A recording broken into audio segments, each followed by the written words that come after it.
এই মুহূৰ্তত এটা ডাঙৰ খবৰ দিব বিচাৰিছো। ব্ৰহ্মপুত্ৰত মাতৃপুত্ৰৰ সৈতে ভয়ংকৰ ঘটনা সংঘটিত হৈছে আৰু SDRF চলাইছে অভিযান। এই পৰ্যন্ত উদ্ধাৰ কৰিবলৈ সক্ষম হোৱা নাই মাতৃপুত্ৰক। অঞ্চলজুৰি হাহাকাৰ পৰিৱেশ, লোকে লোকাৰণ্য হৈ পৰিছে।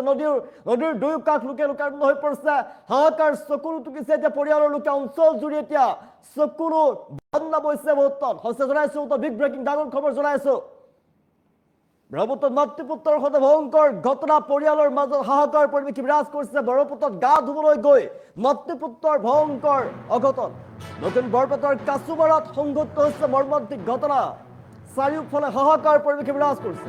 ব্ৰহ্মপুত্ৰৰ সুতি নৈত পৰি মাতৃপুত্ৰ নোহোৱা হৈ পৰিছে, সন্ধানী হৈ পৰিছে। তাৰ পাছতেই SDRFৰ দলে চলাইছে এতিয়া জোৰদাৰ অভিযান। ঘটনাস্থলীত উপস্থিত হৈ SDRFৰ ফালৰ পৰা চলাইছে অভিযান। হাজাৰ লোক দেখিবলৈ পোৱা গৈছে। অঞ্চলটোৰ শোকৰ চাহ পৰিছে, পৰিয়ালৰ লগতে অঞ্চলটোৰ শোকৰ চাহ পৰিছে। এই মুহূৰ্তত হাহাকাৰ লাগিছে চাৰিওফালে। স্থানীয় ৰাইজৰ সহযোগত আৰক্ষীয়ে চলাইছে সন্ধান।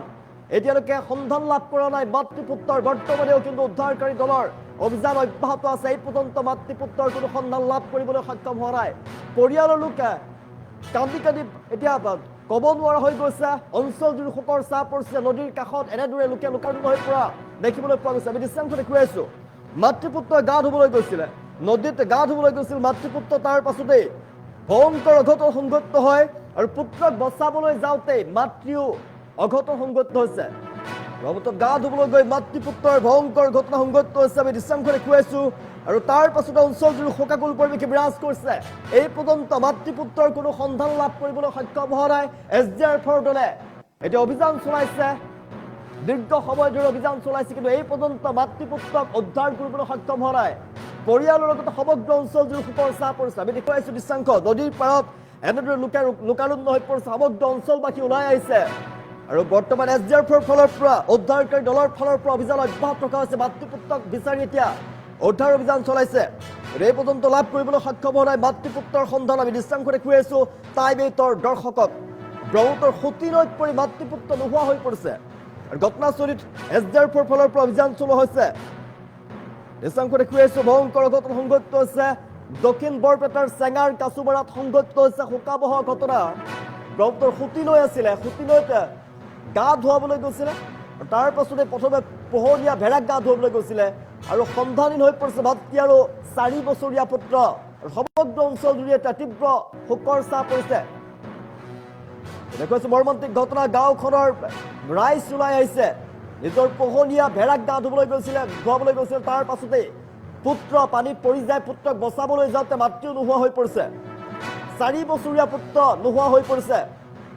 ব্ৰহ্মপুত্ৰৰ সুতি নৈত পুত্ৰ নামি গৈছিলে আৰু পুত্ৰক নমা দেখি মাতৃয়ে নামি পৰিছিলে পানীত। তাৰ পাছতে হঠাৎ ব্ৰহ্মপুত্ৰৰ দ পানীত নোহোৱা হৈ যায় মাতৃ আৰু পুত্ৰ।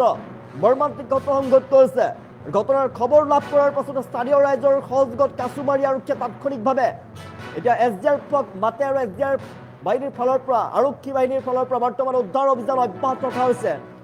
বৰ্তমানে অভিযান অব্যাহত ৰাখিছে, কিন্তু এই পৰ্যন্ত লাভ কৰা নাই মাতৃপুত্ৰৰ সন্ধান। ঘটনাস্থলীত ভিৰ কৰিছে এতিয়া শতাধিক লোকে, শ লোকে ভিৰ কৰা দেখিবলৈ পোৱা গৈছে। ব্ৰহ্মপুত্ৰৰ পাৰত শতাধিক লোকে লোকাৰণ্য হৈ পৰিছে। মুহূৰ্তত লোকে লোকাৰণ্য পৰিৱেশৰ সৃষ্টি হৈ পৰিছে। মাতৃপুত্ৰৰ কৰুণ ঘটনাই সমগ্ৰ অঞ্চলজুৰি শোকৰ চাহ পেলাইছে। এই মুহূৰ্তলৈকে মাতৃপুত্ৰ দৌৰে কোনো সন্ধান লাভ কৰিব পৰা নাই। আৰক্ষী আৰু স্থানীয় লোকে SDRFৰ সহযোগত এতিয়া উদ্ধাৰ অভিযান অব্যাহত ৰাখিছে, কিন্তু এই পৰ্যন্ত মাতৃপুত্ৰৰ কোনো সন্ধান লাভ কৰিবলৈ সক্ষম হোৱা নাই। আমি দৃশ্যাংশ দেখুৱাইছো টাইম 8ৰ দৰ্শকক। ব্ৰহ্মপুত্ৰত গা ধুবলৈ গৈছিলে, পোহনীয়া ভেড়াক গা ধুৱাবলৈ গৈছিলে। তাৰ পাছতে পুত্ৰ নামি যায় পানীত। পুত্ৰক বচাবলৈ গৈ মাতৃও নোহোৱা হৈ যায়। পানীত নোহোৱা হৈ, যিহেতু ব্ৰহ্মপুত্ৰৰ সুতি আছিলে, কাছুমাৰাৰ ব্ৰহ্মপুত্ৰৰ সুতি আছিলে, ব্ৰহ্মপুত্ৰৰ সুতিত নোহোৱা হৈ যায়। ব্ৰহ্মপুত্ৰৰ কোবাল সোঁতত নোহোৱা হৈ পৰে মাতৃ আৰু পুত্ৰ। মৰ্মান্তিক ঘটনা। অঞ্চলজুৰি শোকৰ চাহ পৰিছে। মুহূৰ্তত SDRFৰ ফালৰ পৰা উদ্ধাৰ অভিযান চলোৱা হৈছে। দক্ষিণ বৰপেটাৰ কাছুমাৰাত সংঘটিত হৈছে মৰ্মান্তিক ঘটনা। দৃশ্যাংশ দেখুৱাইছো। মাতৃপুত্ৰ নোহোৱা হৈ পৰিছে, সন্ধানী হৈ পৰিছে। তাৰ পাছতে লোকে লোকাৰণ্য হৈ পৰিছে। এতিয়া জোৰদাৰ অভিযান চলোৱা হৈছে আৰক্ষীৰ ফালৰ পৰা, SDRF বাহিনীৰ ফালৰ পৰা। কিন্তু এই পৰ্যন্ত মাতৃপুত্ৰৰ কোনো সন্ধান লাভ কৰিবলৈ সক্ষম হোৱা নাই। অঞ্চলজুৰি শোকৰ চাহ পৰিছে। কেইবা ঘণ্টাও হ'ল এই মুহূৰ্তলৈকে, কিন্তু মাতৃপুত্ৰৰ কোনো সন্ধান লাভ কৰিবলৈ সক্ষম হোৱা নাই উদ্ধাৰকাৰী দলে। অঞ্চলজুৰি শোকৰ চাপ পৰিছে। আমি দৃষ্টান্ত ঘূৰি ফুৰিছোঁ, গা ধুৱাবলৈ গৈছিলে পোহৰীয়া ভেড়াক আৰু নিজেও গা ধুবলৈ গৈছিলে তাত। তাৰ পাছৰে পৰা নামি গৈছিলে, পানীত নামি গৈছিলে পুত্ৰক বচাবলৈ গৈ মাতৃ নোহোৱা হৈ পৰিছে। ব্ৰহ্মপুত্ৰৰ কোবাল সোঁতত নোহোৱা হৈ পৰিছে মাতৃ আৰু পুত্ৰ। অঞ্চলটোৰ শোকাকুল পৰিৱেশে বিৰাজ কৰিছে। আমি বুজাব নোৱাৰা পৰিৱেশে বিৰাজ কৰিছে। পৰিয়ালৰ মাজত এই মুহূৰ্তত কান্দোনৰ ৰোল শুনিবলৈ পোৱা গৈছে আৰু সমগ্ৰ যে বিস্তীৰ্ণ যে অঞ্চল আছে, অঞ্চলবাসীৰ মাজত শোকৰ বন্যা বৈছে। ভয়ংকৰ ঘটনা সংঘটিত হৈছে। ব্ৰহ্মপুত্ৰৰ সতী নৈত পৰি মাতৃপুত্ৰ সন্ধানহীন হৈ পৰিছে, নোহোৱা হৈ পৰিছে। ইয়াৰ পাছতে SDR দলৰ ফালৰ পৰা উদ্ধাৰ অভিযান অব্যাহত ৰখা হৈছে। স্থানীয় ৰাইজেও বিচাৰ প্ৰচাৰ কৰিছে, আৰক্ষী ঘটনাস্থলীত লগে লগে উপস্থিত হৈছে, কিন্তু এই পৰ্যন্ত মাতৃপুত্ৰৰ কোনো সন্ধান লাভ। ঘটনাটো ৰাতিপুৱাই আপোনাৰ 9টাত এটা আহিছে। কিহৰ কাৰণে আহিছে? ছাগলী ফেৰা। আহিছে। ল'ৰা এটা আহিছে, মাকো আহিছে। আচ্ছা ল'ৰাটো পিছফালে বহাই থৈ দিছে, পিছফালে চাই আছে পানীত নামিছে। আচ্ছা নামাৰ পিছত সিয়ে পক বগাইছে পানী পৰি, মাক জাপ দিছে তাক ধৰাৰ কাৰণে। কাৰ পত্নী আছিল? আইজুদ্দিন। আচ্ছা কি নাম আছিলে? কনকনা দত্ত আছিল। আৰু ল'ৰাজনৰ নাম? ল'ৰাজনৰ নাম ৰাকিবুল আছিল। আচ্ছা ঘটনা